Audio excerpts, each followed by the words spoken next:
नमस्कार। चलिए एक ऐसी दुनिया की कल्पना करते हैं, एक ऐसी दुनिया जहां इंसानियत मतलब पूरी की पूरी मानवता अपने अंत पर खड़ी है। पर सोचिए, क्या हो अगर ये अंत हो ही ना।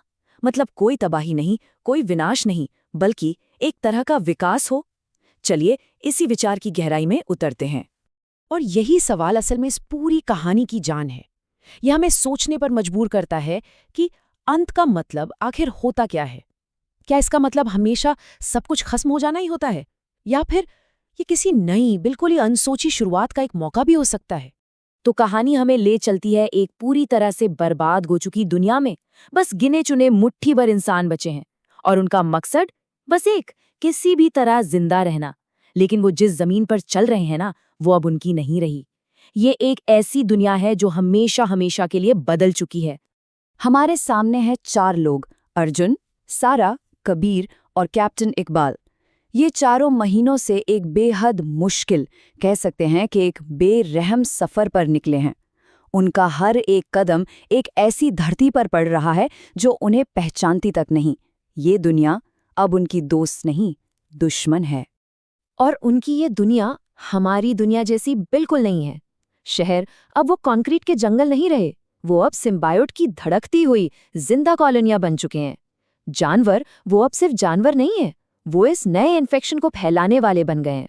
और सबसे डरावनी बात, ऐसा लगता है मानो पूरी की पूरी धरती ही जाग गई हो, एक विशाल जीव की तरह सांस ले रही हो।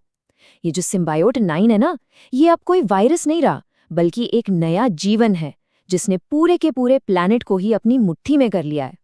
और इस पूरी तबाही के बीच उनके पास उम्मीद की बस एक ही किरण है, एक अफवाह कि अंटार्कटिका में एक सेफ जोन है, एक सुरक्षित जगह।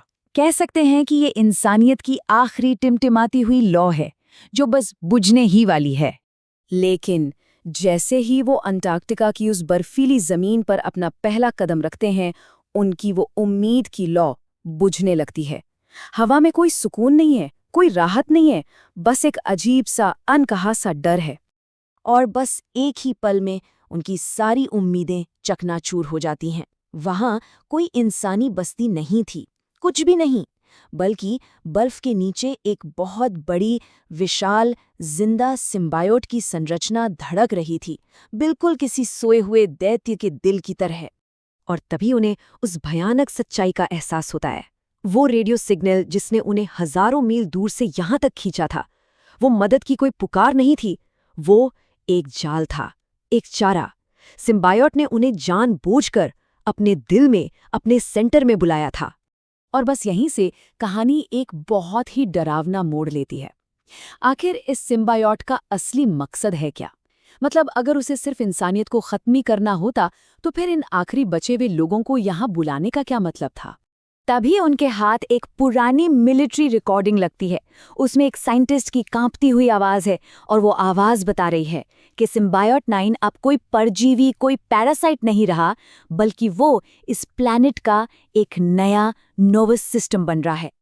जरा सोच कर देखिए, धरती पर मौजूद हर जिंदा चीज, पेड़ पौधे, जानवर, यहाँ तक कि खुद जमीन भी, सब मिलकर एक ही विशाल जीव में बदल रहे हैं।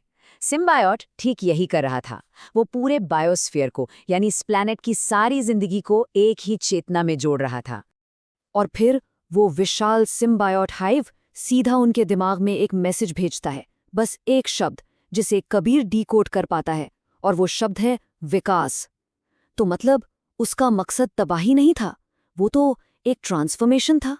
तो अब ये चारों एक ऐसी मुश्किल में फंस गए हैं जहां से निकलना नामुमकिन सा लगता है। वो जो भी रास्ता चुनेंगे उसका नतीजा भयानक ही होगा। सोचिए, पूरी इंसानियत का भविष्य अब सिर्फ इन चार लोगों के कंधों पर है। और ठीक तभी सारा एक ऐसी चीज खोज निकालती है जो सब कुछ बदल कर रख देती है। कैप्टन इकबाल, उनका शरीर वो सिम्बायोट से लड़ नहीं रहा है, बल्कि उसके साथ मिलकर काम कर रहा है, एक बहुत ही नाजुक बैलेंस में। वो ना तो पूरी तरह से इंसान है और ना ही इन्फेक्टेड, वो कुछ और ही है, पहले स्टेबल हाइब्रिड। तो अब उनके सामने दो रास्ते हैं, और दोनों ही भयानक हैं। पहला, इस हाइव को तबाह कर दो, लेकिन ऐसा करने का मतलब है पूरे प्लेनेट को तबाह कर देना, क्योंकि अब तो सब कुछ एक दूसरे से जुड़ा है। और दूसरा रास्ता, इकबाल को हाइव के साथ मिल जाने दो। ये शायद इंसानियत को एक नई शुरुआत दे सकता है, लेकिन इसका ये भी मतलब होगा कि इंसान जैसे हम उन्हें जानते हैं वो हमेशा के लिए खत्म हो जाएंगे। और अब कहानी अपने क्लाइमैक्स पर पहुंचती है, एक ऐसा बलिदान जो सब कुछ बदल देगा। ये सिर्फ एक इंसान की मौत नहीं होगी, बल्कि ये एक पूरी स्पीशी के बदलने का और एक नई, एक प्लैनेटरी चेतना के जन्म का पल होगा। कबीर का एक सवाल हवा में तैर रहा है, क्या इंसान बचेंगे? और कैप्टन इकबाल के आखिरी शब्द इस सवाल का जवाब दे देते हैं। वो कहते हैं, शायद नहीं, लेकिन जो बनेगा वो हम सबसे बेहतर होगा। और इन शब्दों में उनका आखिरी फैसला छुपा था। और फिर वो विलय शुरू होता है। जैसे ही इकबाल हाइव के अंदर जाते हैं, पूरे प्लैनेट में एक लहर सी दौड़ जाती है, मानो वो किसी गहरी नींद से जाग रहा हो।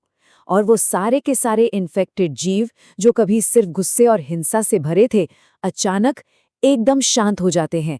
उनकी आंखों में पहली बार गुस्सा नहीं, बल्कि एक अजीब सी गहरी शांति दिखाई देती है। और जो चीज जन्म लेती है वो है सिम्बायोटिक माइंड, एक ग्लोबल चेतना, एक ऐसी दुनिया जहां कोई जंग नहीं, कोई भूखमरी नहीं, कोई बीमारी नहीं, क्योंकि अब कोई मैं बचा ही नहीं है, अब सिर्फ हम हैं। लेकिन इस परफेक्ट दुनिया की कीमत क्या थी? एक एक इंसान की अपनी पहचान का अंत। और कहानी हमें इसी एक सवाल के साथ छोड़ जाती है कि उस विशाल प्लैनेटरी चेतना के नेटवर्क में कहीं बहुत गहरे में कैप्टन इकबाल की आवाज की एक गूंज आज भी मौजूद है। तो क्या ये इंसानियत का अंत था, या फिर एक ऐसी नई शुरुआत जिसके बारे में हम कभी सोच भी नहीं सकते थे? इसका फैसला अब कौन करेगा?